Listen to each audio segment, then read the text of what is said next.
राज्य में नूतन सरकार हेबा परे प्रति पंचायत रे बे नुआ पंचायत गठन करने को नहीं बढ़ुची दाबीपत्र। तेबे आज सढ़ा पंचायत किछि लोके मौदा ग्राम को नुआ पंचायत गठन करने हाटडी वीडियो माध्यम रे एक दाबीपत्र प्रदान करछथि। नमस्कार, मो ना पुष्पलता जना, मौदा सढ़ाजीपी हाटडी ब्लॉक। पुराना पंचायत आगे तो आमर डिस्टेंस बहुत हो जाउची, कौन सुविधा हो पानी, यातायात असुविधा, रास्ता घाट भी बहुत असुविधा अच्छी। आमको आम पंचायत को जावाक गले आउ अलग जिला देकी जावाई पड़ुची, कौन आम सक्सेस हो पारुनु, प्रत्येक असुविधार सम्मुखीन हो।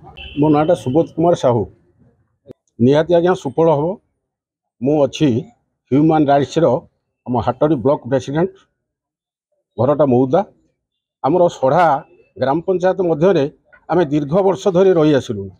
तेणु सढ़ा पंचायत आम मौदा पाखापाखि 10 किलोमीटर बाट यही व्यवधान भितर लोक मैंने जो गमनागमन भी बहुत असुविधा रही।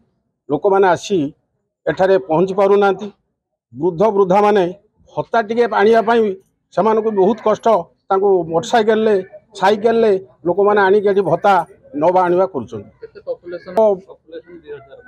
पॉपुलेशन 2000 अच्छी, 3टा वार्ड अच्छी, किंतु पॉपुलेशन बहुत अधिका हो गलानी। 3टा वार्ड 1500-2000 भली लोक भोटर अच्छा। हाटडीरू विभूतिभूषण जेना रिपोर्ट रिपोर्टर टुडे।